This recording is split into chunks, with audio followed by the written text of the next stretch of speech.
Baik, sebelum saya mulai pada acara pada pagi hari ini, saya ingatkan kembali bagi Bapak Ibu sekalian, bagi Bapak Ibu yang sudah memasuki ruangan Zoom, diharap untuk mengganti format namanya sesuai dengan format yang tim kami share melalui kolom chat Zoom. Sekali lagi, Bapak Ibu sekalian, yang sudah memasuki ruangan Zoom, mohon untuk mengganti format namanya sesuai dengan format yang tim kami share melalui kolom chat Zoom.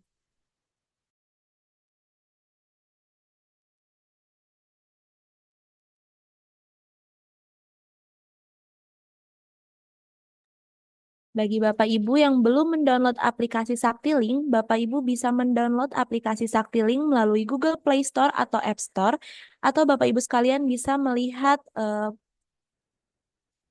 file yang tim kami share melalui kolom chat Zoom terkait layanan keanggotaan dari Saktiling.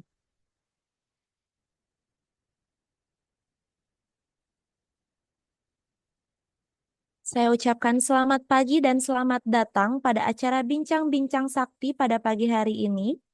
Bagi Bapak Ibu sekalian yang belum mengganti format namanya, dimohon untuk mengganti format nama sesuai dengan format yang tim kami share melalui kolom chat Zoom.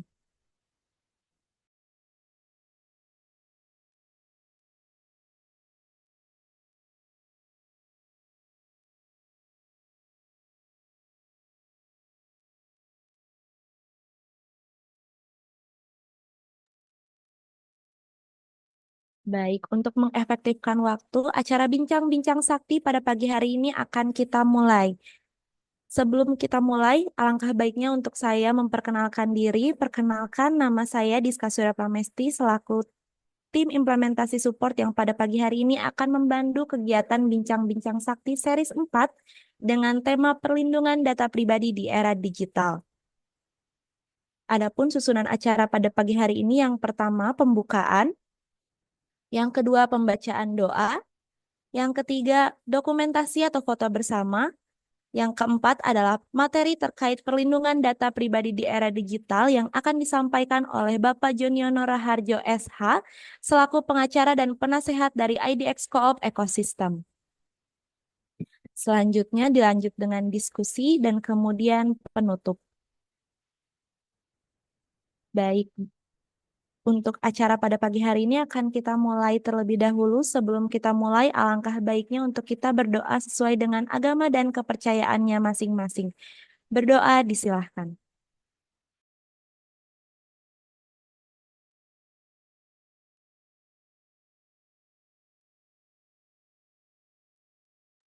Berdoa dicukupkan. Semoga kegiatan bincang-bincang sakti pada pagi hari ini akan diberikan kelancaran dan juga menjadi inspirasi dan motivasi untuk koperasi di Indonesia agar bergerak semakin maju.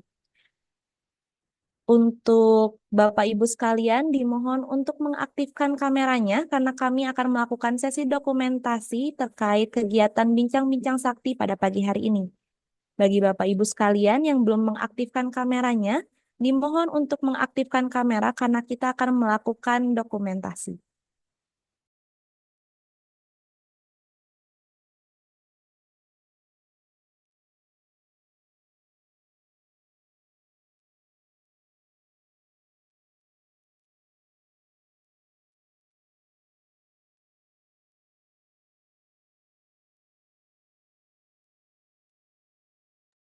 Bagi Bapak Ibu sekalian, dimohon untuk mengaktifkan kameranya karena kami akan melakukan sesi dokumentasi bersama ya untuk kegiatan bincang-bincang sakti pada pagi hari ini. Dari Koperasi Semardana KSP Sunarijaya ini belum on cam ya Bapak Ibu sekalian, bisa di on kan untuk kameranya. Kemudian Kak Agustinus dari Binas Roja, kemudian ini dari Kopdit Geni Tiaras juga belum mengaktifkan kamera ya. Bisa untuk mengaktifkan kamera karena kami akan melakukan sesi dokumentasi.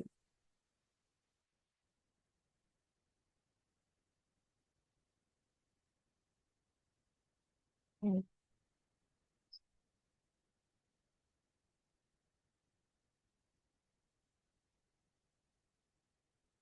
Ini masih banyak ya yang belum mengaktifkan kameranya. Mohon untuk diaktifkan terlebih dahulu untuk melakukan sesi dokumentasi atau foto bersama.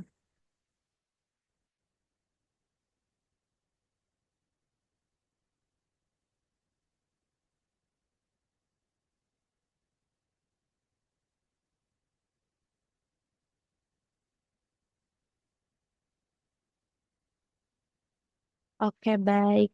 Tim Sakti sudah siap untuk melakukan sesi dokumentasi? Untuk sesi dokumentasi kita mulai ya. Satu, dua, tiga. Oke, baik. Sekali lagi. Satu, dua, tiga. Oke.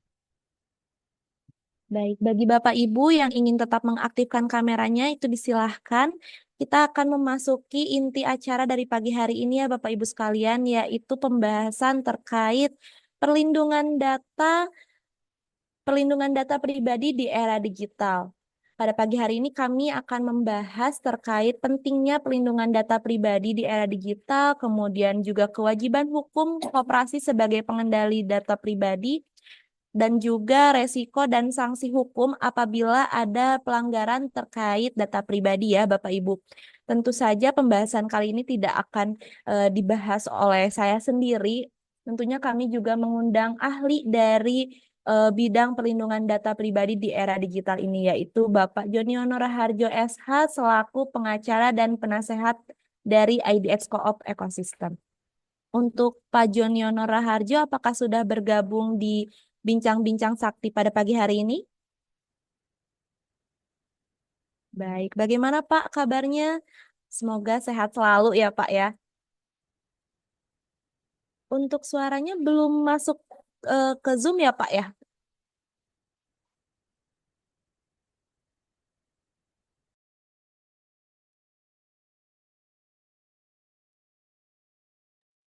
Masih belum masuk nih Pak untuk suaranya.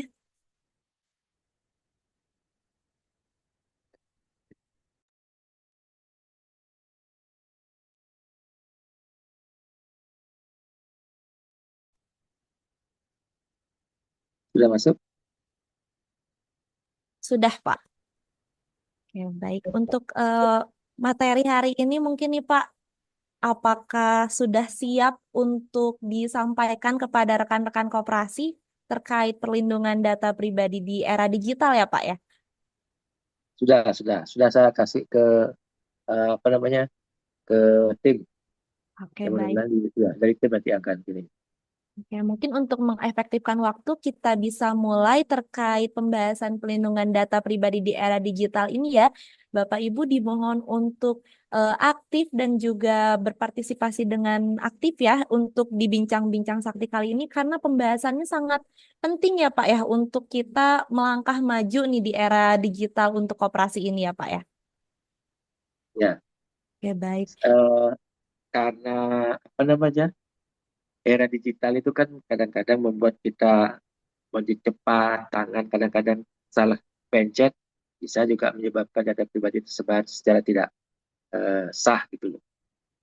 Makanya penting kita sebagai koperasi untuk menjaga diri atau memahami undang-undang berkaitan perlindungan data pribadi sehingga kita bisa aware tidak melakukan secara sembrono data pribadi orang khususnya dengan debitur atau apa namanya atau deposan dan sebagainya kan mesti harus hati-hati.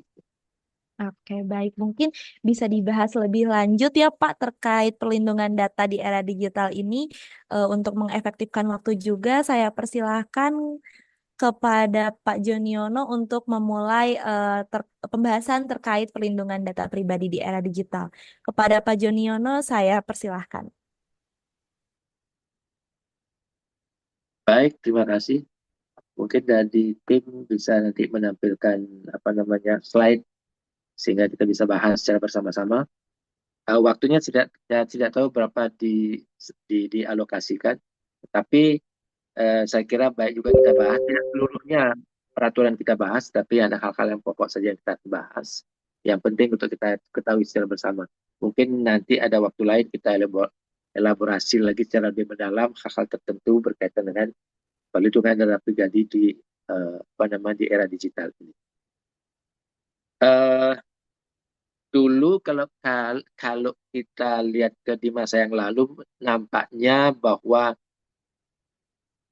data pribadi atau hal yang berkaitan dengan privasi itu tidak menjadi concern penting di Indonesia karena masyarakat kita adalah masyarakat yang komunal sehingga kebersamaan jadi lebih penting daripada hal-hal yang bersifat pribadi. Dan kemudian kalau kita bandingkan dengan Eropa yang individualis, concern mereka terhadap privacy atau data pribadi menjadi sangat penting.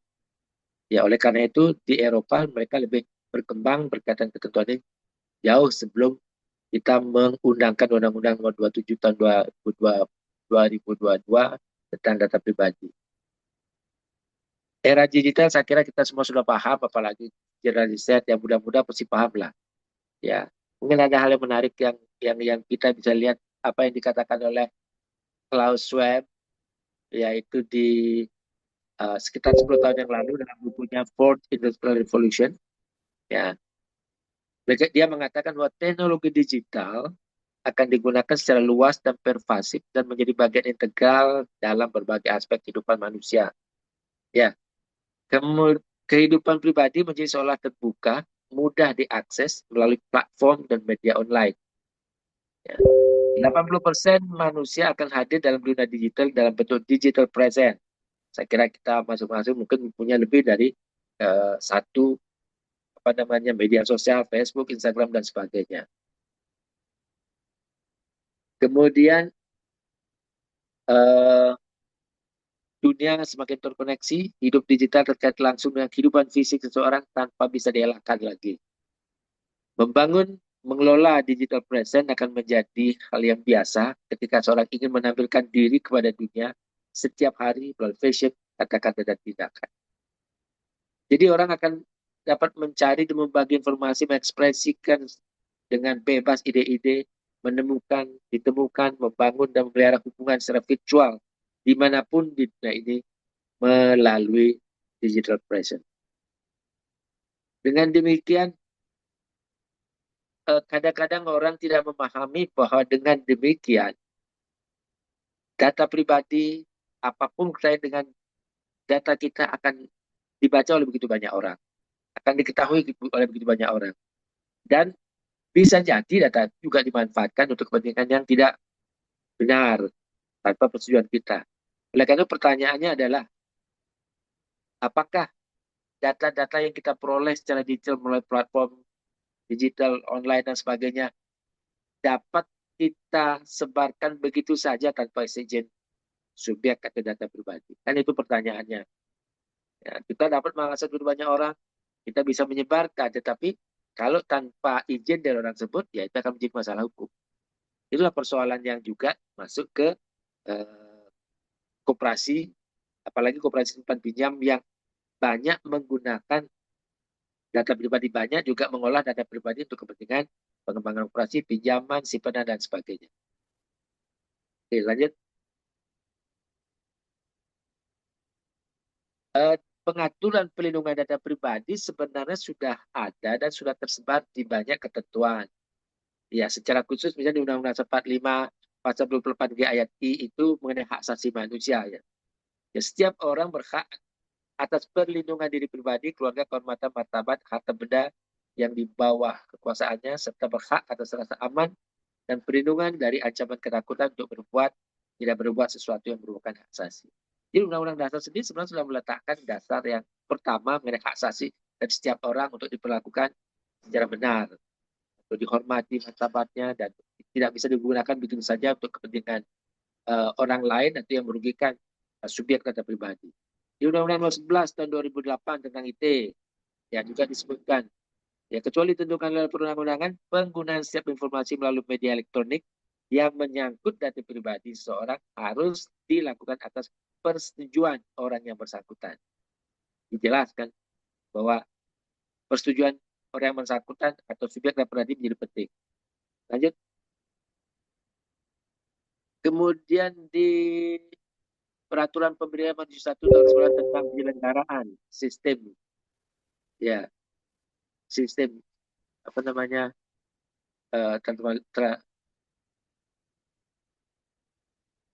pasal 14 penyelenggaraan sistem elektronik wajib melaksanakan prinsip perlindungan data pribadi dan melakukan pemrosesan data pribadi yang meliputi dan sebagainya. Kemudian dalam peraturan Pemerintah Nomor 20 tahun 2019 tentang perdagangan melalui sistem elektronik, ya, pasal 33 jelas juga mengatakan dalam hak iklan elektronik dilakukan melalui sarana penyelenggaraan perdagangan melalui sistem elektronik dalam negeri maupun luar negeri, mereka wajib mematuhi ketentuan undang-undangan di bidang penyiaran, pelindungan atas privasi dan data pribadi.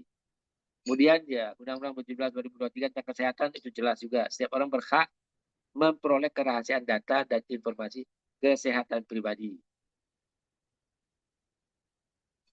Kemudian di perbankan itu dari dulu perbankan, kemudian koperasi simpan pinjam sudah lama itu, dan prinsip lembaga keuangan, prinsip dan yang istilahnya secrecy principle ini bisa kita lihat di pasal 10 Undang-Undang Perbankan, junto POJK nomor 44.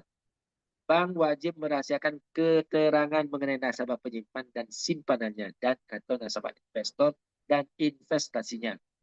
Itu kan pribadi. Jadi ini sanksinya berat ini kalau di perbankan. Kemudian di sorry. Kemudian di peraturan pemerintah nomor 1995 kemudian junto Permenkop UKM nomor 8 2023 tentang usaha simpan pinjam oleh koperasi. Pengurus dan pengelola wajib merahasiakan segala sesuatu yang berhubungan dengan simpanan kota. Ini juga perlindungan data pribadi. Memang di koperasi sanksinya tidak tegas, tetapi di bank sangat tegas. Ada denda dan juga bisa hukuman badan. Oke, lanjut.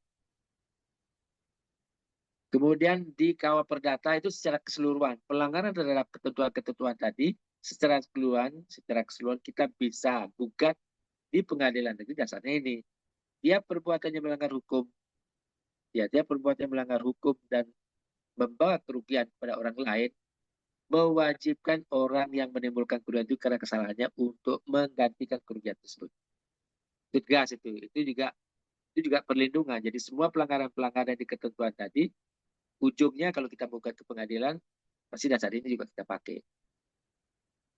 Oke, lanjut. Apa yang dimaksud dengan data pribadi itu bisa kita lihat di pasal 1 angka 1 Undang-Undang Nomor 27 tahun 2022. Ya, data pribadi adalah data tentang orang perseorangan yang teridentifikasi atau dapat diidentifikasi secara tersendiri atau dikombinasikan dengan informasi lainnya, baik secara langsung maupun tidak langsung, melalui sistem elektronik atau non-elektronik. Data pribadi itu ada dua, data pribadi yang lanjut, data pribadi yang spesifik dan data pribadi yang umum. Ya. Data pribadi yang bersifat spesifik itu data dan informasi kesehatan. Itu spesifik itu sangat dilindungi data kesehatan. Itu kita lihat tadi di Undang-Undang tentang kesehatan. Ya, tentang kesehatan fisik, kesehatan mental, dan hal yang lainnya yang berkaitan dengan kesehatan. Kemudian data biometrik. Ya, kalau kita misalnya ke Eropa kan data biometrik itu direkam melalui mata, ya retina mata dan sebagainya. Data genetika, data kejahatan.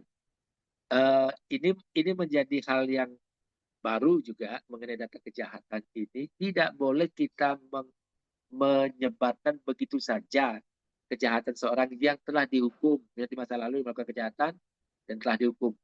Ya, telah dihukum dan kemudian kita tidak boleh kemudian menyebarkan oh dia dihukum dia melakukan ini, itu menjadi data pribadi sekarang yang tidak begitu saja bisa disebarkan ke umum atau ke orang lain. Saya pernah ngecek itu ke ada bule yang melakukan tindakan pidana di sini, kita cek ke Kanada memang tidak bisa, tertutup, itu tidak bisa apa kejahatan di masa lalu. Semana ada informasi dia punya melakukan kejahatan di masa lalu di Kanada, tetapi tidak bisa dibuka. Kemudian ada anak, Data anak ini juga menjadi data pribadi yang tidak boleh dibuka begitu saja. Tetapi banyak dari kita kadang-kadang terlalu bangga dengan anak, bangga sih bagus, tapi sebar di medsos, ya di FB misalnya, segala macam berkaitan dengan anak, pintar dan sebagainya. Itu sebenarnya kalau kalau oke kita ada pribadi menyampaikan tidak ada masalah, tapi kalau diambil orang lain menjadi persoalan. Kemudian keuangan pribadi itu terkait dengan undang-undang perbankan tadi dan juga permen berkaitan dengan rahasia bank koperasi, secrecy principle, ya, dan lain-lainnya sesuai ketentuan perundang-undangan. Kemudian data pribadi yang bersifat umum itu nama lengkap, jenis kelamin, keluarga negaraan, agama, status perkawinan, dan atau data lain, ya, sesuai dengan ketentuan perundang-undangan. Itu apa namanya pengertian mengenai data pribadi. Silakan lanjut. Jadi hak subjek data pribadi. Ya, dalam undang-undang itu subjek perorangan itu disebut dengan subjek data pribadi, sedangkan kita sebagai koperasi disebut pengendali data pribadi. Jadi hak dari subjek data pribadi adalah mendapat informasi tentang kejelasan identitas, dasar kepentingan hukum, tujuan dan akuntabilitas pemerintah. Jadi kita sebagai pengendali data pribadi, ya, kita harus paham bahwa subjek data pribadi punya hak untuk mendapat informasi yang jelas. Untuk apa sih kita menggunakan data pribadi, dasar kepentingan hukumnya apa, tujuan apa, dan dapatkah kita apa namanya dipercaya, sehingga akuntabilitas kita, ya, itu penting. Kemudian subjek data pribadi juga punya hak untuk melengkapi, memperbaharui dan atau memperbaiki kesalahan dan atau ketidakakuratan ketika hal itu dimasukkan ke dalam data kita misalnya. Ya, hak di situ, ya, untuk melengkapi, memperbarui. Kemudian juga subjek data pribadi punya hak juga untuk mendapat akses dan salinan. Ketika kita mengolah data pribadi seorang, memproses data pribadi, dia punya hak untuk akses masuk dalam bagaimana pengolahannya dan sebagainya, dan juga berhak mendapat salinan. Mengakhiri pemrosesan, menghapus dan atau memusnahkan. Jadi subjek data pribadi juga punya hak untuk mengakhiri pemrosesan, menghapus dan atau memusnahkan data pribadi. Kemudian 5, menarik kembali persetujuan pemrosesan. Jadi ketika dalam waktu proses segala macam, dia berhak untuk menarik kembali. Ya, menarik kembali persetujuan pemrosesan. Namanya hak, kita tidak bisa mengatakan, oh tidak bisa, tidak bisa. Itu hak. Hak itu harus dihormati. Ya, walaupun sudah masuk data itu, kemudian dia minta mengakhiri proses atau menghapus atau menarik kembali persetujuan, itu hak. Ya, bukan kewajibannya, itu hak. Sehingga dalam perjanjian kalau hak, ya harus dihormati. Kemudian mengajukan keberatan atas tindakan pengambilan keputusan dasar pada pengurusan otomatis. Yang itu kan banyak, banyak misalnya di apa namanya persoalan tertentu kan ada subscribe, ada unsubscribe. Itu kan otomatis itu, kecuali kita mengangkat unsubscribe, ya apa namanya subscribe. Kemudian menggugat dan menerima ganti rugi itu jelas. Ya, pasal yang dipakai berdasarkan ketentuan berkaitan dengan perbuatan melawan hukum. Yaitu tadi pasal 1365 KUH Perdata. Oke, lanjut. Kemudian juga subjek data pribadi berhak mendapat dan atau menggunakan data pribadi tentang dirinya dari eh, pengelola data pribadi dalam bentuk sesuai dengan struktur dan format yang lazim digunakan yang dapat dibaca oleh sistem elektronik. Jadi kita mengolah data pribadi, ya, itu subjek data pribadi berhak mendapat dan menggunakan data tersebut untuk kepentingannya. Kemudian juga subjek data pribadi berhak menggunakan dan mengirim data pribadi ke pengendali data pribadi lain, ya, sepanjang sistem komunikasi antar pengendali MAN. Jadi yang misalnya koperasi buat data pribadi proses dan kemudian subjek data pribadi dia berhak data yang diproses itu untuk diberikan kepada pengendali data pribadi lainnya sepanjang komunikasi antar pengendali MAN. Ya. Hal yang penting perlu dicatat adalah permintaan untuk dilakukan semua itu harus secara tertulis, baik melalui sistem elektronik maupun melalui sistem non-elektronik. Jadi oke dia minta-minta ini, kalau dia tidak menggunakan cara tertulis ya berarti dia tidak melakukan permintaan, tetapi syaratnya eksplisit bahwa harus tertulis melalui sistem elektronik atau non elektronik. Ya, lanjut. Sedangkan kewajiban pengendali data pribadi itu banyak sekali kewajiban yang mesti harus kita perhatikan. Kita sebagai koperasi, simpan pinjam atau kredit union itu adalah pengendali data pribadi. Ya, punya kewajiban yang banyak sekali yang harus kita perhatikan agar tidak melakukan pelanggaran, agar tidak menjadi tuntutan dari pihak lain subjek dan pribadi atas kerugian yang ditimbulkan. Pertama, dalam melakukan pemrosesan data pribadi, pengendali data pribadi wajib satu mendapat persetujuan yang sah secara eksplisit. Jadi kalau kita sebagai koperasi berkaitan dengan subjek data pribadi, mesti eksplisit itu. Eksplisit secara tertulis. Kalau kata-kata kan tidak bisa. Tidak bisa di apa namanya dipercaya, maka harus eksplisit itu secara tertulis. Kemudian memenuhi kewajiban perjanjian kalau memang itu subjek data pribadi menjadi pihak dalam perjanjian, memenuhi kewajiban hukum pengendali data pribadi. Artinya bahwa sebagai pengendali data pribadi yang apa namanya perorangan ataupun lembaga, ya kewajiban hukumnya harus dipenuhi. Kemudian memenuhi kepentingan vital subjek data pribadi. Ya, ada hal tertentu misalnya berdasarkan data pribadi, ada kepentingan vital misalnya kesehatan yang harus segera ditangani, ya itu juga menjadi kewajiban pengendali pribadi untuk menyampaikan. Dalam persetujuan antara subjek data pribadi dan pengendali data pribadi, subjek data pribadi wajib mendapat informasi tentang legalitas PDP. Ya, legalitas kita sebagai koperasi atau pengendali data pribadi itu harus harus jelas itu. Kemudian tujuan pemrosesan data pribadi untuk apa? Ya. Kemudian jenis dan relevansi data pribadi yang akan diproses, ya itu apa? Dan kemudian jangka waktu retensi dokumen yang memuat data pribadi. Ya, kemudian rincian mengenai informasi yang dikumpulkan. Ya, dan kemudian jangka waktu pemrosesan data pribadi dan kemudian hak subjek data pribadi. Jadi tertulis di dalam kesepakatan atau perjanjian. Oke, lanjut. Dalam melakukan pemrosesan data pribadi anak, nah, koperasi kan banyak juga itu apa namanya anak-anak menjadi anggota luar biasa kan. Di banyak tempat itu banyak.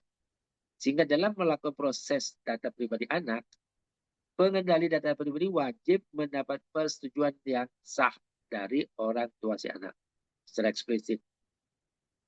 Jadi persetujuan dari orang tua si anak itu penting. Jadi harus diingat itu karena koperasi khususnya CU di Kalimantan Barat, mungkin di Sumatera Utara, di Flores banyak anak-anak juga ikut di koperasi dan juga tentu data pribadinya juga kita proses.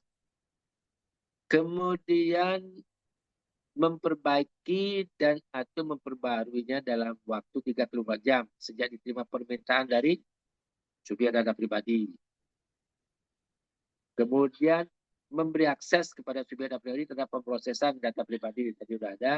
Kemudian menghentikan pemrosesan data pribadi apabila subjek data pribadi menarik persetujuannya dalam waktu 3-24 jam. Tadi kan sudah disebutkan di atas. Menunda atau membatasi pemrosesan apabila diminta oleh subjek data pribadi. Kemudian wajib mengakhiri pemrosesan data pribadi apabila satu, masa retensi telah berakhir. Kemudian tujuan telah tercapai. Ketiga, adanya permintaan dari subjek data pribadi.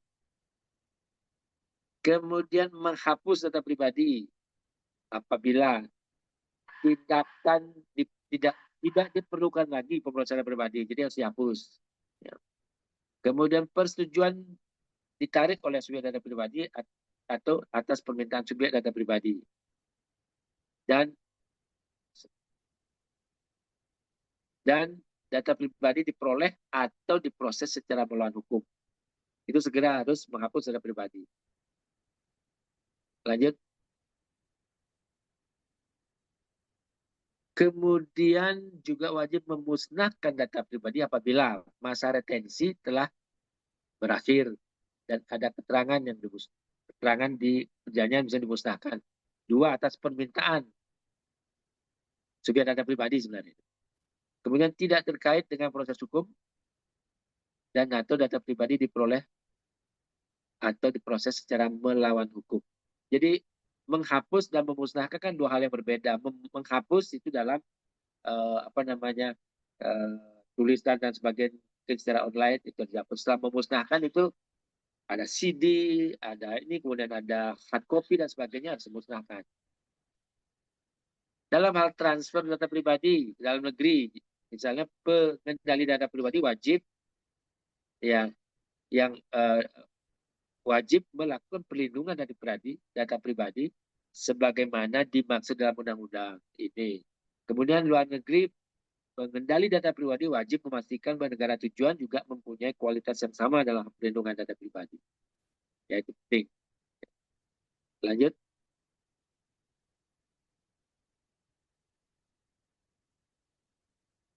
Ada sedikit pengulangan mungkin ya. Mengenai persetujuan antara subjek data pribadi dan pengendali data pribadi dilakukan melalui persetujuan tertulis atau terekam. Dapat disampaikan secara elektronik atau non-elektronik. Persetujuan mempunyai kekuatan hukum yang sama. Ya. Dan kemudian yang keempat, kalau dalam persetujuan ada tujuan lain, ya kesepakatan data pribadi dengan data pribadi ada tujuan lain, jadi harus dipenuhi ketentuan. Jadi dapat dibedakan tujuan yang kita maksud ini dengan tujuan lain itu dapat dibedakan secara jelas dengan hal lainnya. Misalnya perjanjian untuk simpanan ada, kalkulator pribadi untuk pinjaman ada juga tujuan yang lain atau untuk yang lain dan sebagainya. Jadi perlu ada kejelasan di situ tentang perbedaan itu. Dibuat dengan format yang dapat dipahami dan mudah diakses. Ya, kemudian menggunakan bahasa yang sederhana dan jelas. Kadang-kadang bahasa mungkin ya bahasa notaris itu misalnya kadang-kadang jelimet dan tidak jelas. Oleh karena itu wajib notaris menjelaskannya. Demikian juga kita kalau kita menggunakan bahasa-bahasa yang terminologinya khas, ya itu juga wajib dijelaskan kalau memang tidak bisa dimengerti oleh pihak subjek data pribadi. Kalau persyaratan ini tidak dipenuhi, maka perjanjian atau persetujuan itu menjadi batal demi hukum.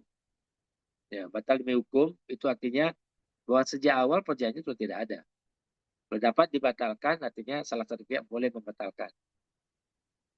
Itu pengertian dari batal demi hukum. Lanjut. Ya. Ada hal yang penting, ya, ada hal yang penting sekali yang berkaitan dengan larangan. Ini sanksinya yang paling berat soal. Jadi, memperoleh atau mengumpulkan secara melawan hukum data pribadi yang bukan miliknya dengan maksud untuk menguntungkan diri sendiri atau orang lain yang dapat mengakibatkan kerugian subjek data pribadi itu dilarang. Ya, dilarang. Kemudian dilarang juga mengungkapkan secara melawan hukum data pribadi yang bukan miliknya. Ya, mengungkapkan secara melawan hukum. Artinya secara melawan hukum itu artinya tanpa persetujuan dari subjek data pribadi. Ya, secara ya unauthorized. Ya. Kemudian juga dilarang menggunakan data pribadi bukan miliknya secara melawan hukum. Yang namanya digunakan untuk pinjol misalnya kan secara melawan hukum untuk menggunakan data pribadi.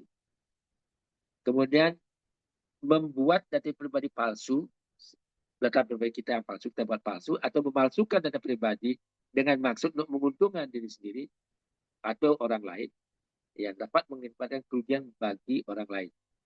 Itu juga dilarang. Jadi membuat data pribadi palsu, masukkan data pribadi. Oke, lanjut.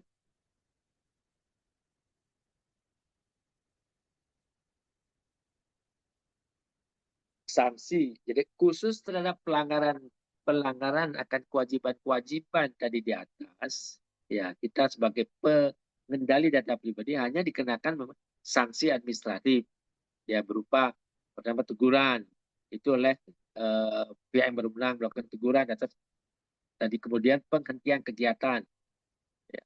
Kemudian penghapusan atau pemusnahan data, dan atau denda sebesar paling banyak 2% dari pendapatan atau penerimaan per tahun terhadap variabel pelanggaran. Sanksi pelanggaran atau larangan itu yang pertama. Yang dilakukan oleh perorangan, ya karena larangan tadi di atas itu, khususnya yang A dan B. Kalau kita melakukan pelanggaran atau pelarangan tersebut, maka yang dilakukan oleh perorangan dapat dipidana dengan pidana penjara paling lama 5 tahun dan denda paling banyak 5 miliar. Jadi kan tadi di atas tadi kan ada larangan dua, larangan itu A dan B.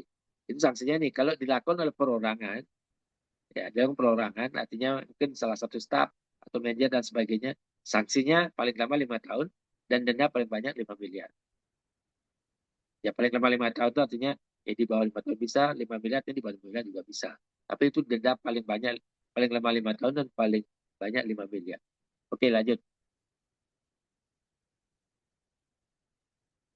Sedangkan larangan terhadap eh, sedang pelanggaran atau larangan huruf C itu berkaitan dengan pemalsuan, ya, dapat dipidana dengan pidana penjara paling lama 6 tahun dan atau pidana denda paling banyak 6 miliar. Berat itu ya. Ya, kemudian apabila pelanggaran tersebut dilakukan oleh KSP sebagai korporasi, ya artinya kan badan lembaga nih, maka KSP hanya dikenakan pidana denda paling banyak 10 kali pidana denda perorangan. Jadi kalau 5 miliar, berarti kan 50 miliar. Kalau 6 miliar, ya 60 miliar. Itu paling banyak. Namun tidak menutup kemungkinan KSP jatuh pidana tambahan berupa perampasan keuntungan, pembekuan usaha, pelarangan permanen melakukan tindakan tertentu, penutupan usaha, dan pembayaran ganti rupiah, pencabutan izin usaha, dan atau pembubaran korporasi. Ya, jadi itu sanksi-sanksi kalau terkait dengan pelanggaran itu tadi ya, pelanggaran ABC itu tadi. Oke, lanjut. Kemudian pelanggaran kan bisa juga terjadi oleh pihak lain. Misalnya kita kan punya hubungan dengan lembaga lain, tapi data pribadi itu datang dari kita.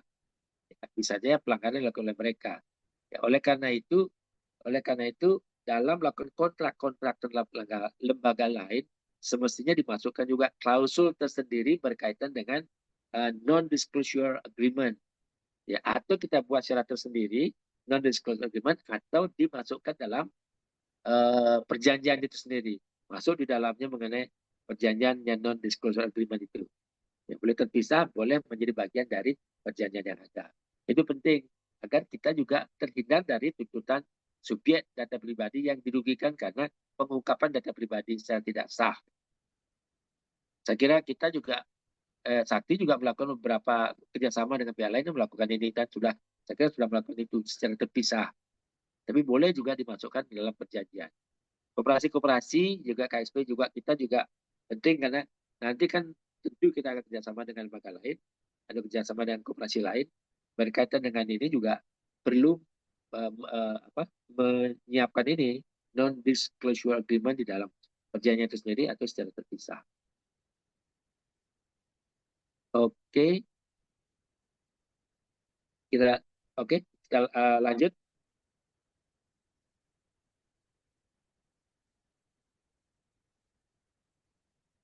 Nah, ini cuma itu secara singkat dari penjelasan berdasarkan undang-undang nomor 27 tahun 2022. Hal ini menjadi sangat penting bukan yang berkaitan dengan ini, hal-hal lain juga. Maka koperasi simpan pinjam semestinya paling tidak mempunyai salah satu staf yang memahami hukum sehingga dapat selalu melakukan update terhadap hukum-hukum yang berlaku. Karena bagaimanapun juga kita tidak bisa mengatakan bahwa saya koperasi, kemudian saya tidak tunduk pada ketentuan perundang-undangan Anda. Saya kredit union, saya tidak tunduk pada ketentuan perundang-undangan. Itu nggak bisa kita mengatakan begitu, karena undang-undang sifatnya sepihak, kita wajib untuk melaksanakan. Kita tidak punya argumen untuk mengatakan saya tidak tunduk. Kalau kita tidak sepakat dengan undang-undang yang ada, maka jalur atau prosedur yang bisa kita lakukan adalah melakukan judicial review melalui Mahkamah Agung untuk di bawah undang-undang atau melalui Mahkamah Konstitusi untuk undang-undang. Jadi bagaimanapun juga undang-undang atau peraturan itu sifatnya pragmatis. Ya, kita tidak bisa mengelak, kita tidak bisa mengatakan tidak. Kalau itu sejauh itu mengatur kita, ya kita harus taat. Itu. Oleh karena itu penting sekali untuk setiap KSP atau koperasi mempunyai seorang yang tahu dan paham mengenai hukum supaya kita selalu update hal-hal yang berkaitan dengan peristiwa hukum. Ada banyak kasus di Kalimantan atau ada di Bali itu banyak koperasi yang juga dipanggil oleh Polda berkaitan beberapa pelanggaran, khususnya berkaitan dengan undang-undang perbankan, yaitu menghimpun dana dari non anggota. Itu banyak. Oleh karena itu, dengan adanya pelaksanaan di lapangan, banyak koperasi menghimpun dana dari non anggota, maka ada perubahan peraturan, ada perubahan undang koperasi yaitu PPSK berkaitan dengan ya bolehlah usaha simpan pinjam dilakukan dengan menghimpun dana dari non anggota, tapi harus mengatur atau harus minta izin secara khusus melalui OJK. Oleh karena itu kan keluar SE nomor 7 2023, kemudian SE nomor 3 dan 4 2024 berkaitan dengan self declare ya untuk menyatakan bahwa kita memilih yang mana, closed loop atau open loop. Karena undang-undang PPSK membolehkan itu dengan perubahan di pasal 44 berkaitan dengan boleh menghimpun dana dari non anggota, tetapi harus dengan seizin OJK. Itu open loop. Bentuknya adalah memang bukan koperasi simpan pinjam, tapi bentuknya adalah koperasi jasa atau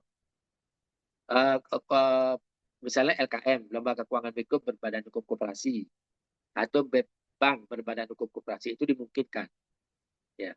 Jadi kalau khusus memang koperasi simpan pinjam yang masih close loop, ya sampai dari ketentuan SE yang ada, maka pengurusan izin atau pengaturan ini dimungkinkan sampai akhir Desember 2025. Sehingga apabila nanti 2026 kita tidak mengikuti aturan yang ada, polisi bisa masuk. Polisi bisa mempersoalkan itu. Itu. Jadi hukum memang disiapkan di awal. Kita harus taat pada hukum, tetapi penggunaannya kan jelas resort paling akhir. Kita jadi persoalan, ya kita kan menyelesaikan secara baik-baik dulu. Kalau tidak, ya kita menggunakan hukum. Itu gambaran umum, artinya pemahaman umum berkaitan dengan perlindungan data pribadi dan aspek hukum. Ya, saya kira saya tidak memberikan panjang lebar, kita tidak membahas secara khusus semua, tetapi ada aspek-aspek penting hak dan kewajiban sebagai PDP itu yang kita bahas. Selanjutnya kita bisa berdiskusi berkaitan dengan subjek perlindungan hukum maupun aspek lainnya berkaitan dengan hukum. Silakan. Baik, terima kasih kepada. Nah, penjelasan virtual ini menurut praktisi dari sisi Bapak gimana nih? Kebetulan kami dengan teman-teman tuh semakin senang dan semakin excited dengan koperasi. Itu sejak 2023 kita ikuti terus sampai ada program Kopdes Merah Putih, kita pun akhirnya gabung dengan beberapa komunitas.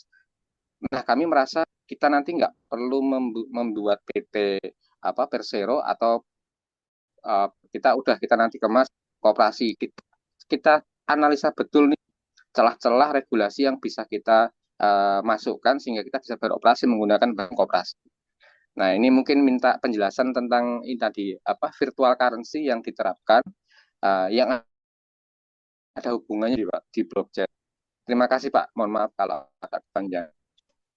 Baik. Prinsipnya menurut saya sih sebenarnya dalam praktek di lapangan pada waktu yang lalu sebelum keluarnya undang-undang PPSK adalah praktek menghimpun dana dari non anggota itu sudah sangat umum di banyak koperasi.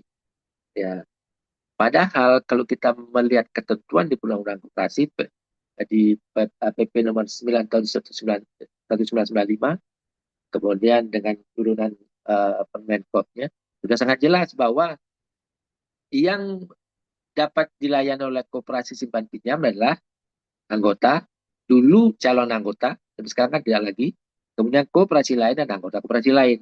Itu sudah jelas. Ya, artinya, tetapi praktek di lapangan banyak koperasi mengimpun dana non anggota.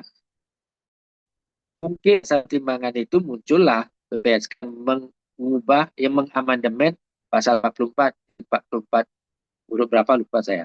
Itu diselipkan di situ sehingga oke, usaha simpan pinjam boleh juga koperasi yang menghimpun dana dari non anggota tapi harus jadi OJK. Bentuknya memang bukan koperasi simpan pinjam, tetapi yang seperti yang saya katakan tadi LKM, bank dan sebagainya. Karena bank dimungkinkan juga ada badan hukumnya koperasi.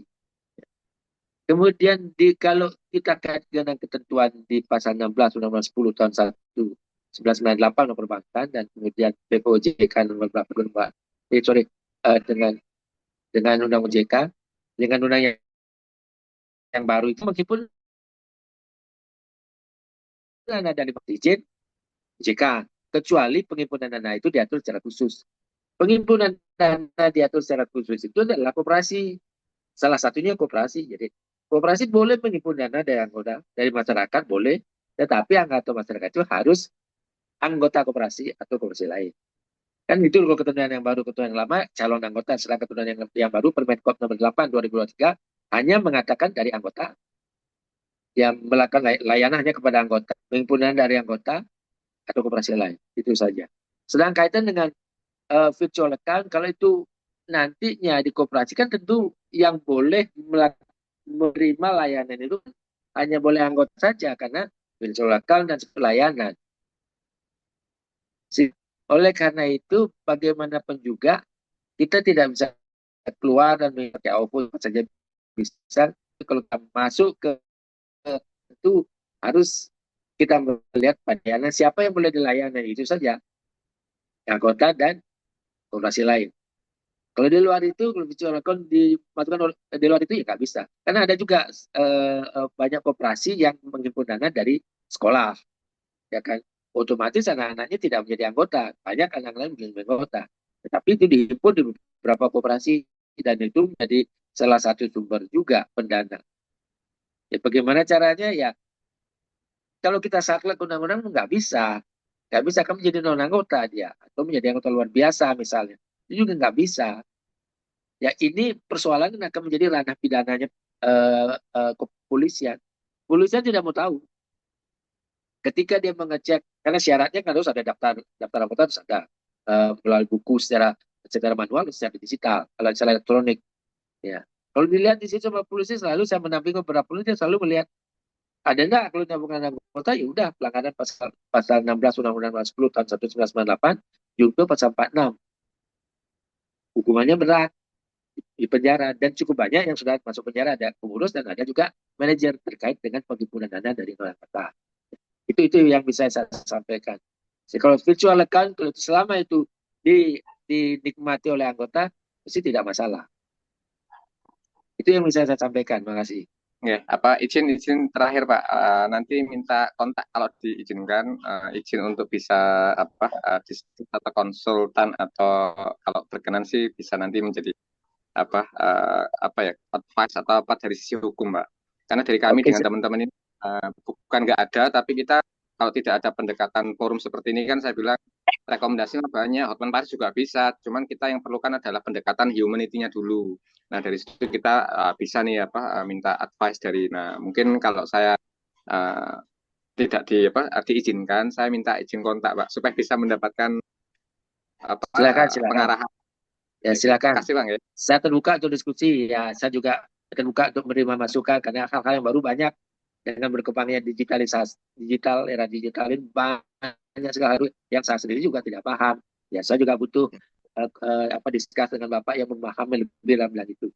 Hanya lebih Waduh. banyak bidangnya hukum. Ada buku hukum juga saya tulis di Telegram Media. Kalau mungkin Pak sudah punya atau mungkin belum bisa minta di SKK ada di situ juga. Oke, siap. Makasih Pak.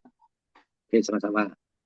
Oke, baik. Untuk Pak Jaka ini sudah menjawab ya, terjawab gitu pertanyaannya yang dijelaskan oleh Pak Joniono.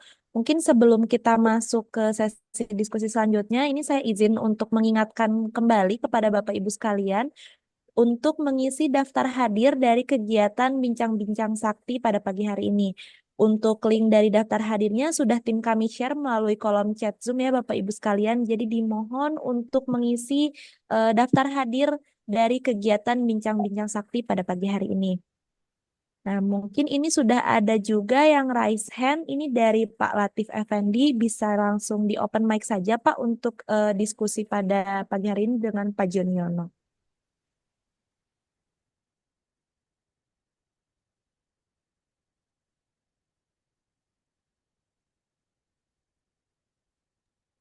Pada Pak Latif, saya silahkan untuk open mic ya Pak ya, untuk langsung bertanya nih kepada Pak Joniono, mumpung ada kesempatan untuk diskusi terkait data-data perlindungan data hukum ya Bapak. Oke, terima kasih Mbak. Pak Joni, saya tadi mungkin kurang mendengar atau apa, apakah sudah disampaikan atau belum? Apabila ada, misalnya kalau di koperasi berarti anggota koperasi itu tidak menaati peraturan-peraturan yang sudah ditetapkan oleh koperasi, misalnya ada anggota yang dia dengan sengaja tidak melaksanakan kewajibannya membayar pinjaman atau yang lainnya. Nah, apakah koperasi juga dibenarkan untuk menyebar data anggota tersebut? Ini karena kan ada beberapa lembaga keuangan, khususnya yang pinjaman online, itu kan sering terjadi tuh ancaman mengancam anggota peminjamnya bahwa data akan disebar dan segala macam. Nah, apakah itu dibenarkan oleh lembaga keuangan untuk bisa menyebar data pribadi tadi? Terima kasih Pak Joni. Baik, pertama tadi saya sampaikan di atas itu adalah hak. Ya, hak harus dihormati. Kalau pelanggaran berkaitan dengan pinjaman misalnya, harus ada kesepakatan itu nanti di perjanjian pinjaman disebutkan bahwa kalau memang ada yang akan dimasukkan ke apa namanya datanya dia kalau di perbankan kan ada slik yang di OJK.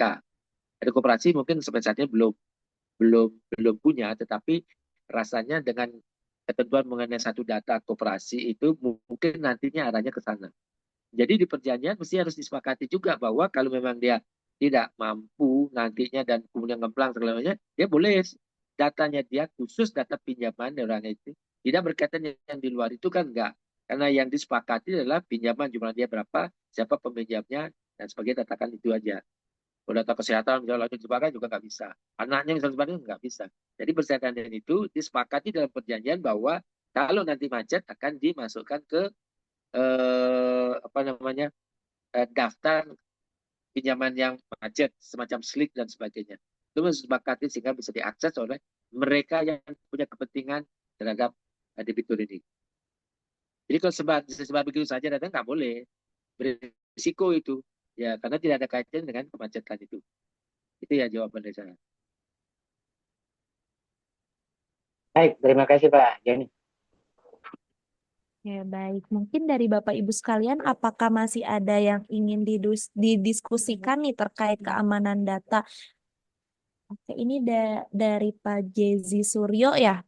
Kepada Pak Jezi Suryo, saya silahkan untuk open mic ya Pak ya. Ya, baik. Makasih banyak Mbak Diska. Selamat pagi Bapak Ibu, Pak Joni. Terima kasih Pak sudah sharing materi yang sangat baik ya. Sebetulnya ini sangat bagus lagi untuk pengembangan koperasi ya di Indonesia ya. Terutama dalam rangka sekarang yang lagi digencarkan oleh pemerintah untuk koperasi merah putih. Nah, saya saat ini pun juga sedang terlibat nih Pak dengan pendirian koperasi merah putih di domisili saya, di kelurahan saya. Diminta jadi pengurus dan pengelola. Nah, memang karena keterbatasan sumber daya memang kan ini sifatnya top down policy ya Pak ya, dari pusat Ya. ke bawah ya, best practice yang akan dilaksanakan di level kelurahan atau desa. Tapi masih banyak yang sifatnya abu-abu Pak, masih belum clear, terutama mengenai dari segi hukum Pak. Sepertinya apakah memang ada kewajiban dari warga yang berdomisili itu juga setidaknya satu anggota keluarga wajib atau enggak, itu yang bisa membantu pertumbuhan kooperasi itu juga. Jadi ada semacam semacam apa ya, insentif atau dorongan yang bisa mengembangkan. Karena kan kalau kalau kita seperti biasa aja, persaingannya kan ketat nih Pak. Dari 7 lini usaha, eh, ada gerai sembako, segala macam, cold storage, segala macam. Nah, itu kan juga bersaingan dengan pelaku usaha yang sudah melakukan usaha tersebut gitu ya. Nah, itu satu sisi Pak, bagaimana dari apa, pandangan hukum mengenai regulasi-regulasi yang bisa menumbuhkan kooperasi merah putih. Lalu juga dari sisi tadi pinjaman, simpanan gitu ya Pak. Kalau yang saya tahu kan di bank itu, perbankan kan memang ada LPS ya, lembaga penjamin simpanan ya. Nah, kalau di koperasi ini dukungan pemerintah dalam hal unit usaha simpan pinjam ini itu juga sepertinya belum belum full Pak. Tidak adanya lembaga penjamin simpanan kalau memang compliance-nya sesuai dengan regulasi ya. Nah, ini apakah memungkinkan Pak kalau dari komunitas itu mengadvokasi pemerintah juga, kalau memang secara prosedural SOP compliance-nya, KPI-nya udah diminta untuk sesuai dengan aturan dari perbankan, sekarang dengan SAK entitas privat juga ya, sistem akuntansi keuangannya ada entitas privat, apakah mungkin juga pemerintah memberikan dukungan seperti pembentukan lembaga penjamin simpanan itu Pak? Itu sih Pak yang saya ingin tanyakan. Saya di Tangsel sendiri memang berusaha untuk mengadvokasi juga teman-teman untuk ikut koperasi, dan terutama koperasi yang modern ya Pak, koperasi multi pihak ya Pak, yang sekarang memang uh, lebih terbukti lebih baik dibandingkan koperasi yang tradisional yang homogen. Demikian Pak Joni, terima kasih banyak. Baik, terima kasih. Saya sulit berkomentar berkaitan dengan koperasi Desa Merah Putih itu ya. Pertama, konsepnya tidak sesuai dengan koperasi.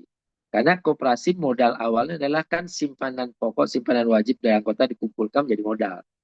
Kalau ini top down dari atas langsung, eh, prinsip koperasi ini nggak masuk di sini. Jadi konsep koperasi nggak masuk di sini. Kemudian kan ada 7 usaha, nanti akan ada simpan pinjam. Simpan pinjam pun juga kalau berdasarkan undang-undang kalau mencapai 15 miliar pasti harus menjadi KSP. Atau kalau sudah melampaui setengah dari modal koperasi pada umumnya ya harus memecah diri menjadi KSP. Kemudian anggota kalau tidak salah mungkin ada ketentuan minimal 500 ya kalau tidak salah ya. Padahal kalau undang-undang koperasi kan mensyaratkan 9. Mengapa tidak koperasi yang ada yang dihidupkan, dinilai kesehatannya kalau benar-benar sehat, baru dijadikan koperasi ini dengan dana yang ada dari BBN, misalnya apakah itu dalam bentuk hibah, jadi uang hilang, atau dalam bentuk modal penyertaan pemerintah yang nanti ikut menanggung untung dan rugi. Itu kan tergantung.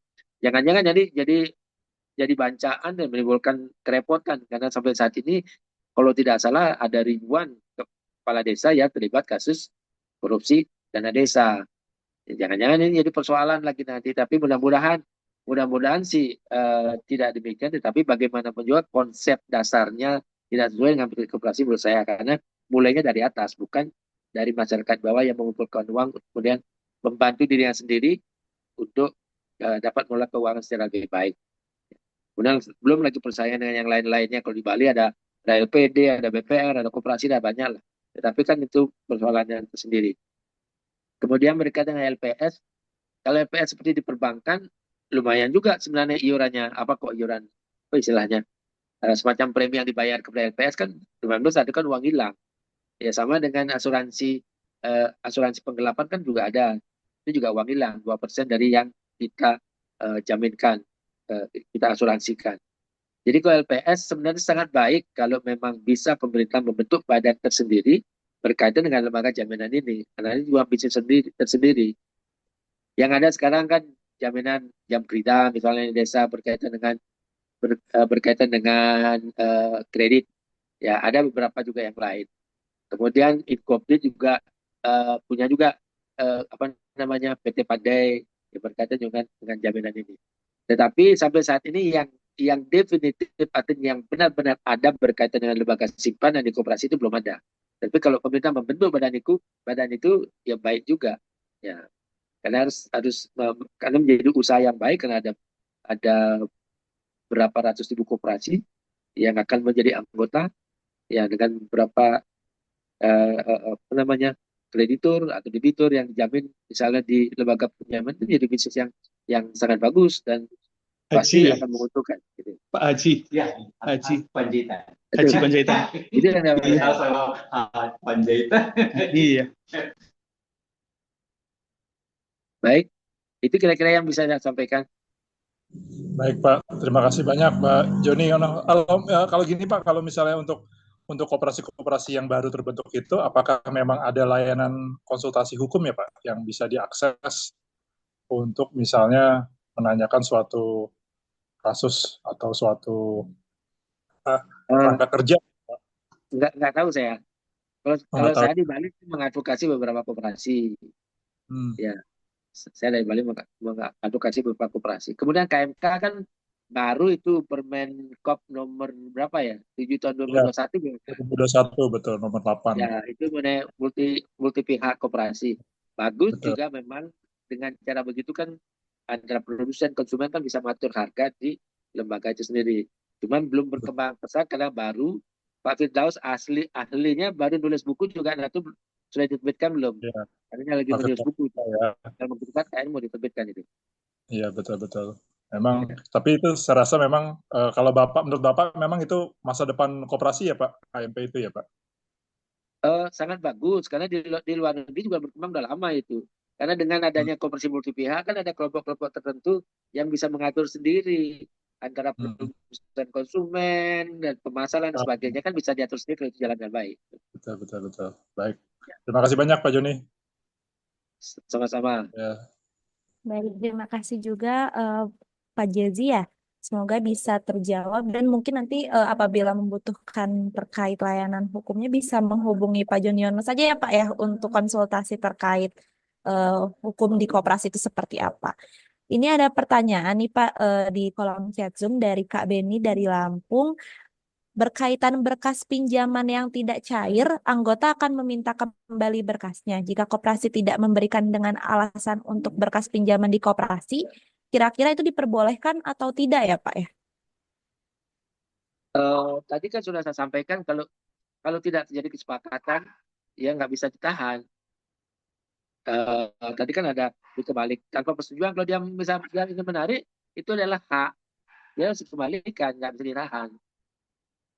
Ya, mungkin itu ya Kak Beni jawabannya. Jadi terkait berkas-berkas pinjaman ini diperlukan adanya perhatian khusus ya, baik itu dari koperasinya atau mungkin dari anggota koperasi yang mengajukan pinjaman ini sebaiknya juga dilakukan pengecekan apakah regulasi-regulasi yang ada di koperasi tersebut sudah sesuai dengan hukum-hukum yang diterapkan atau belum, seperti itu ya.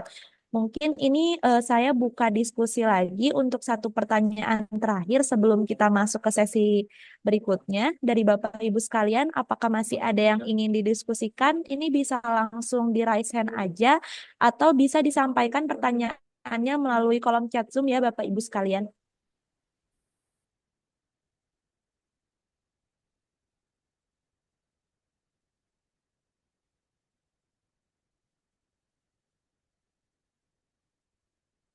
Mungkin dari Bapak Ibu rekan-rekan koperasi CU Jakarta, kemudian Sunarjaya, atau Banjarsembuk. Ini apabila ada yang ingin didiskusikan bisa langsung ditanyakan ya kepada Pak Juniono nih terkait perlindungan data-data dari anggota-anggota koperasinya atau mungkin layanan hukumnya seperti apa.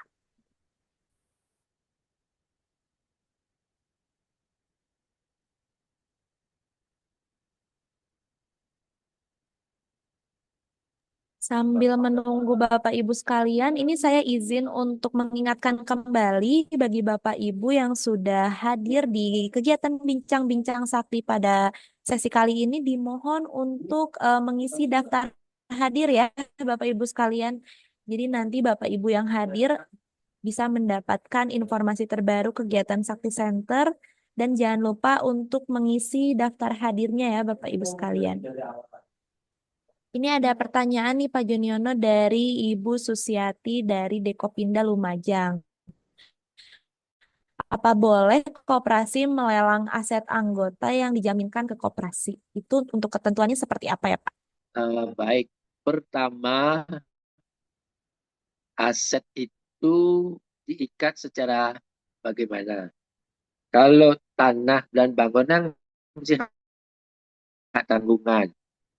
Ya, hak milik, bangunan bangun mesti hak tanggung. Hak tanggungan kan nilai pertanggungan sampai dibatasi berapa. Kalau di awal prestasi bisa dilakukan pelelangan secara parate eksekusi atau melalui pengadilan. Kalau rasanya sepertinya sulit parate eksekusi, misalnya pengadilan. Parate eksekusi itu artinya koperasi dapat langsung mengajukan lelang ke KPKNL di wilayah di mana KPKNL itu koperasi berada di wilayah KPKNL. Mengajukan mesti tentu syaratnya beberapa, misalnya perjanjian, teguran, jumlah utang, akta sertifikat hak tanggungan harus ada. Ya, karena hak tanggungan sifatnya eksekutorial, dapat langsung dieksekusi. Kalau dirasa berat, bisa mengajukan lewat pengadilan. Nanti pengadilan diajukan, saya mengajukan lelang eksekutor dapat aset ini. Syaratnya tentu juga sama, harus ada somasi paling tidak 3 kali. Ya, menjadi syarat. Dan kemudian proses pengadilan itu biasanya lebih sedikit mempunyai kekuatan karena ada penetapan unmanding, nanti pihak debitur akan dipanggil ke pengadilan. Kamu harus bayar utangmu loh. Ini dalam waktu 8 hari kita kasih. Itu ada. Kadang-kadang orang takut sehingga bayar utang. Kalau tidak, maka lanjut ke ada penetapan sita nanti. Asetnya disita. Kalau belum juga dibayar, maka akan lanjut dengan penetapan lelang. Ya, kalau undang lelang sudah dibeli orang lain, dia tidak juga dia masih menguasai tanah itu, maka nanti akan ada namanya eksekusi ya secara dipaksa. Jadi pelelangan itu kalau langsung tidak bisa. Kalau motor misalnya harus fidusia. Kalau di fidusia itu harus ada akte fidusia dan kemudian didaftarkan di Departemen Hukum dan HAM khususnya bidang fidusia. Nah, ini belum punya nilai eksekutorial. Tetapi kalau barangnya dipegang dan tidak dikasih ke koperasi, tidak bisa juga langsung dilelang karena ketentuan ini sudah melalui putusan Mahkamah Konstitusi. Kalau barangnya dipegang maka harus gugatan tersendiri. Tapi kalau kita yang pegang barangnya bisa lelang melalui kantor lelang para eksekusi berdasarkan akte berdasarkan sertifikat fidusia. Kemudian barang-barang yang diikat di bawah tangan tidak boleh dilelang begitu saja. Mesti harus ada kesepakatan. Tidak boleh dirampas begitu saja. Nanti kena pidana. Oleh karena itu harus ada surat namanya, oke lah saya serahkan. Ini barang saya untuk dijual, untuk bayar utang. Kalau masih ada sisanya kembalikan ke yang punya barang. Itu gininya. Banyak sih prosedur soal penyelesaian kredit bermasalah. Banyak sih aspek kira-kira. Baik, jadi seperti itu ya Bu Susiati terkait pelelangan barang ini. Jadi yang pertama yang harus diperhatikan itu tergantung dari asetnya itu diikatnya seperti apa ya Pak ya. Yang kedua kemudian ada melalui cara pengajuan dan juga pengadilan yang dimana kedua cara tersebut tentunya ada syarat dan ketentuannya yang harus dilaksanakan. Kemudian yang ketiga itu barang juga tidak bisa dilakukan pelelangan secara langsung. Dan yang terakhir ini terkait barang yang diikat di bawah tangan itu tentu harus ada kesepakatan dan diperlukan adanya surat penyerahan jaminan pada saat ketika anggota koperasi itu melakukan pengajuan jaminan ya. Nah, mungkin bagi Bapak Ibu nih yang belum tahu terkait data-data jaminan ini, apabila Bapak Ibu bisa menggunakan aplikasi Sakti Online terkait data jaminan ini sudah ada menu khususnya ya Bapak Ibu.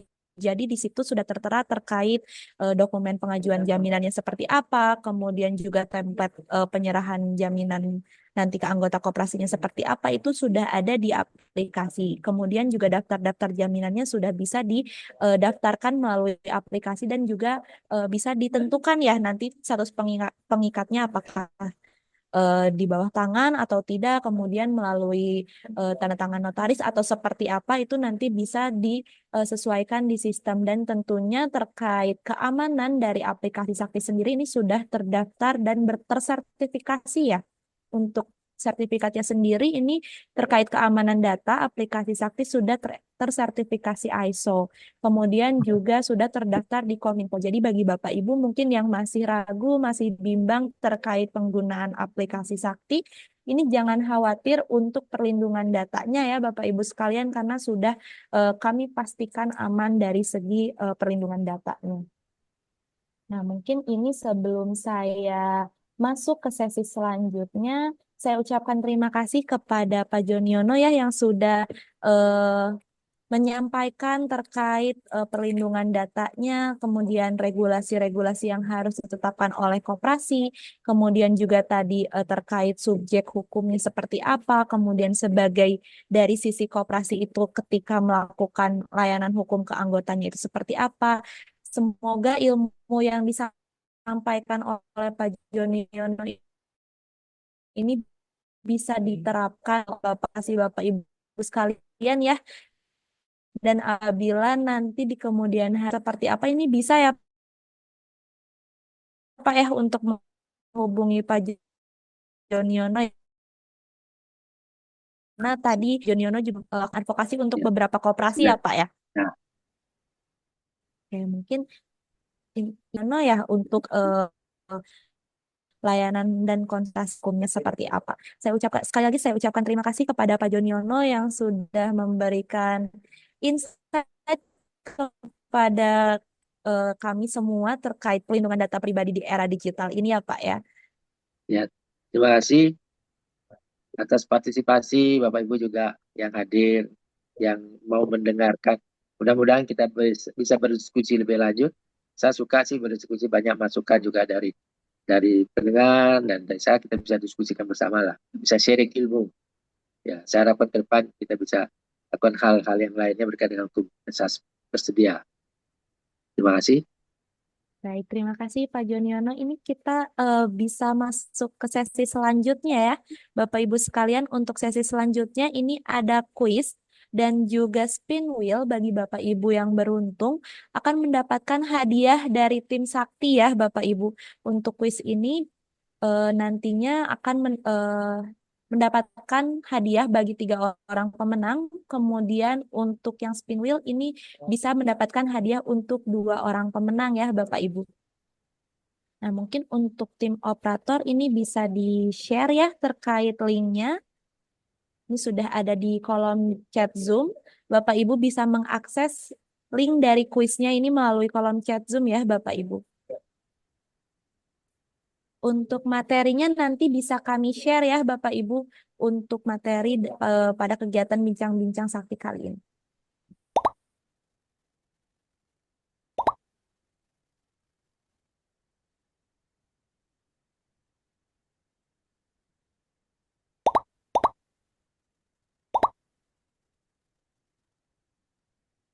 Oke, bagi Bapak Ibu yang belum bergabung ke kuisnya bisa langsung diklik ya Bapak Ibu untuk linknya di kolom chat Zoom.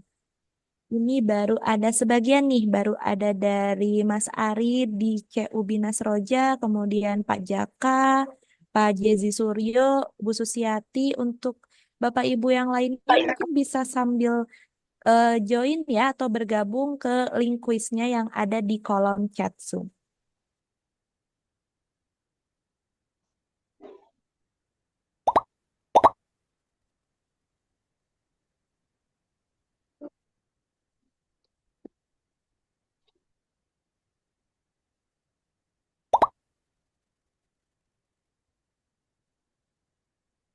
Izin memotong Mbak, tadi saya sudah kirim lewat chat private dengan Pak Joni untuk share kontaknya tadi. Terima kasih.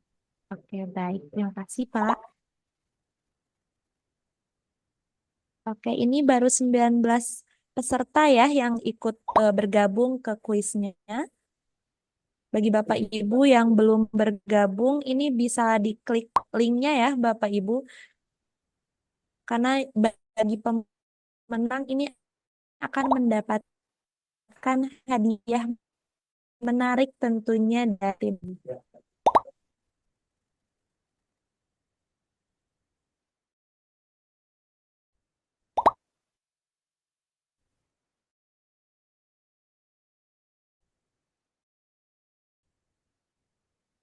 Nah, ini sambil menunggu untuk kuisnya akan dimulai pukul 10.40 waktu Indonesia bagian Barat ya bagi Bapak Ibu yang belum bergabung. Ini bisa diklik linknya yang ada di kolom chat Zoom ya Bapak Ibu.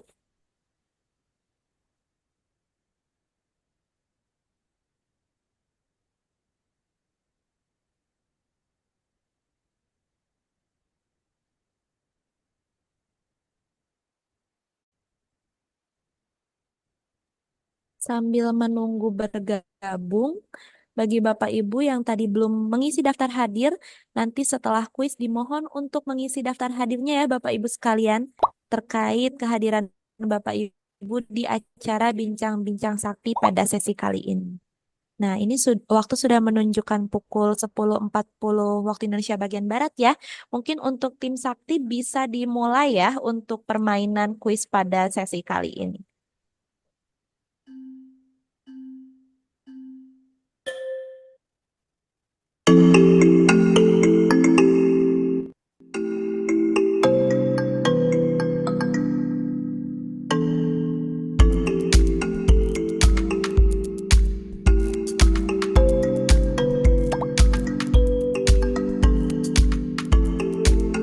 Di sini nanti kita bisa melihat terkait skor tertinggi dari Bapak Ibu sekalian ya. Di sini untuk kedudukan yang pertama itu dipegang oleh akun S Dungdung ya. Yang kedua ini ada Gus Moko dan yang ketiga ini ada Rista. Oh, sudah disusul oleh Koperasi Langgeng Mulyo ya. Ini jadi bagi Bapak Ibu di sini kita juga bisa melihat nih siapa saja yang menduduki 3 kedudukan tertinggi ya. Di sini sudah susul kembali ya oleh Kak Gus Moko menjadi kedudukan pertama.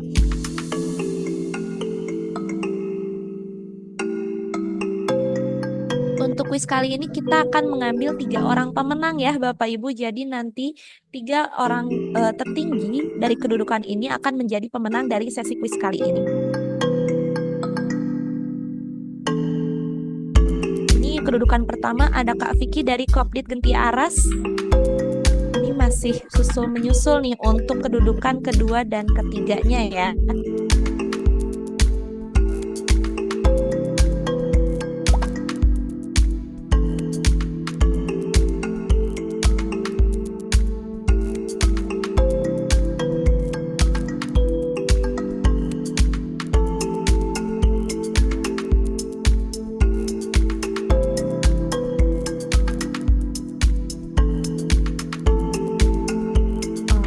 Di sini masih ada kesempatan ya untuk Bapak Ibu sekalian.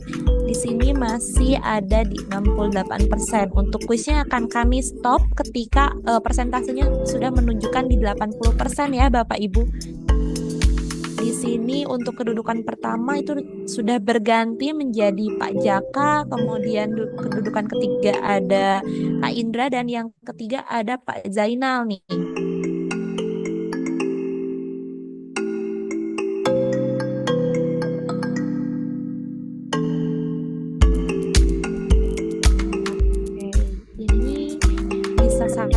Masih bisa saling menyusul ya Bapak Ibu sekalian.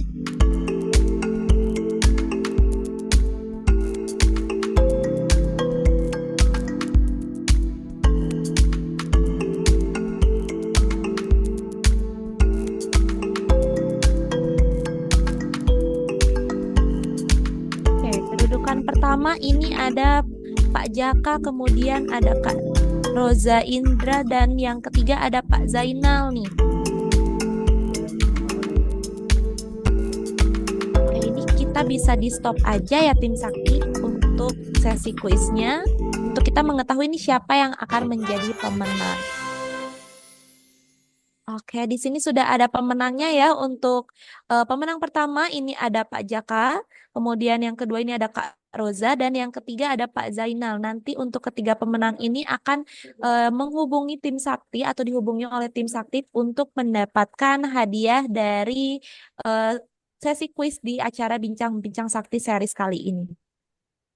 Oke, sebelum kita masuk ke permainan yang kedua, di sini saya ingin mengingatkan kembali bagi Bapak Ibu yang belum mengisi daftar hadir, Bapak Ibu bisa mengisi daftar hadir pada link yang sudah kami share melalui kolom chat Zoom ya, Bapak Ibu sekalian. Bagi Bapak Ibu yang belum mengisi daftar hadir, dimohon untuk segera melakukan pengisian daftar hadir dari acara Bincang-Bincang Sakti series kali ini. Kemudian bagi para pemenang kuis, tadi yang pertama ada Pak Jaka, kemudian ada Kak Indra, dan ada Pak Zainal. Ini dapat menghubungi nomor WA yang tim kami share di kolom chat Zoom ya, untuk mendapatkan hadiah dan juga informasi menarik lainnya dari Sakti ya Bapak Ibu sekalian. Oke, di sini selanjutnya kita akan masuk ke sesi kuis yang kedua ya. Jadi untuk sesi kuis kedua ini, nama Bapak Ibu sekalian akan diundi melalui spin wheel. Bagi dua nama yang beruntung akan mendapatkan hadiah dari tim Sakti ya. Nah, mungkin untuk games yang kedua ini bisa langsung dimulai saja ya.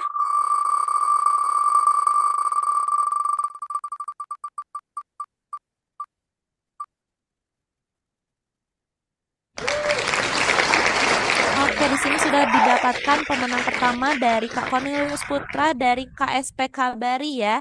Kak Cornelius Putra nanti bisa menghubungi nomor WA yang sudah kami share melalui kolom chat Zoom ya untuk mendapatkan hadiah dari tim Sakti.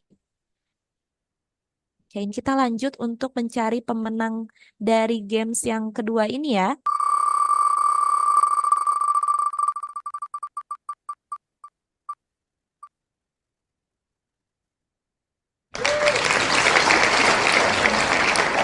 Oke, ini yang kedua ada pemenang Pak Zainal dari KSU Sumber Rezeki. Bagi Pak Zainal juga nanti bisa menghubungi nomor WA yang sudah kami share melalui kolom chat Zoom ya Bapak Ibu. Saya ucapkan selamat bagi para pemenang sesi kuis dan game pada Bincang-Bincang Sakti series kali ini. Semoga nanti Bapak Ibu sekalian bisa terus aktif ya di acara-acara Sakti selanjutnya. Saya ucapkan terima kasih juga kepada Pak Jonyono yang sudah berkenan menyampaikan ilmu dan juga materi terkait perlindungan data kepada kita semua.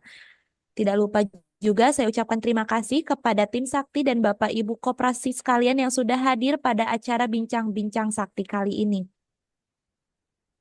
Sebelum saya tutup, di sini bagi Bapak Ibu sekalian yang ingin mengetahui informasi lebih lanjut terkait penawaran yang diberikan oleh Sakti, kemudian agenda-agenda, atau mungkin kegiatan kolaborasi dari Sakti dan Bank Ina, ini Bapak Ibu bisa mengakses ya di sini kolaborasi Bank Ina dan Sakti Link. Bapak Ibu juga bisa mengetahui informasi lebih lanjut terkait kegiatan yang diadakan oleh Sakti melalui sosial media Sakti di Facebook dan Instagram sakti.center. Atau Bapak Ibu sekalian bisa menonton tayangan-tayangan ulang terkait workshop, bincang-bincang Sakti, dan juga kegiatan Sakti lainnya di YouTube sakti.center ya Bapak Ibu sekalian. Bagi Bapak Ibu juga ini saya informasikan kembali saat ini Sakti sedang berkolaborasi dengan Bank Ina Digital. Jadi Bapak Ibu sekalian bisa mendapatkan penawaran menarik terkait Sakti dan juga Bank Ina ya Bapak Ibu sekalian. Bagi Bapak Ibu sekalian yang ingin mengetahui informasi lebih lanjut terkait kegiatan-kegiatan Sakti atau mungkin produk dan layanan Sakti, Bapak Ibu bisa mengunjungi media sosial dari Sakti.Center ada di Instagram, Facebook, dan juga YouTube.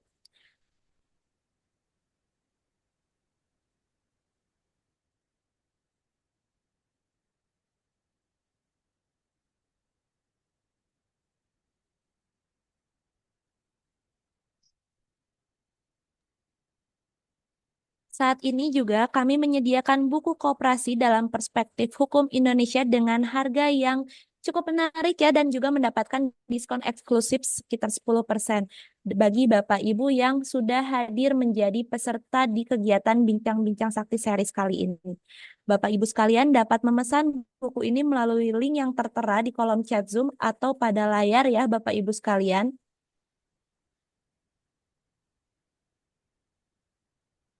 Baik, akhir kata saya ucapkan kembali terima kasih kepada Bapak Ibu sekalian yang sudah berkenan hadir pada kegiatan Bincang-Bincang Sakti kali ini terkait pembahasan perlindungan data.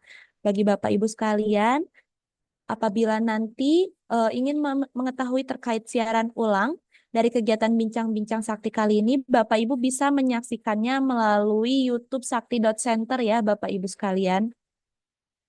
Saya Diska Surya Pramesti pamit undur diri. Terima kasih bagi Bapak Ibu sekalian dan jangan lupa untuk menjadi bagian dari Koperasi Digital bersama Sakti.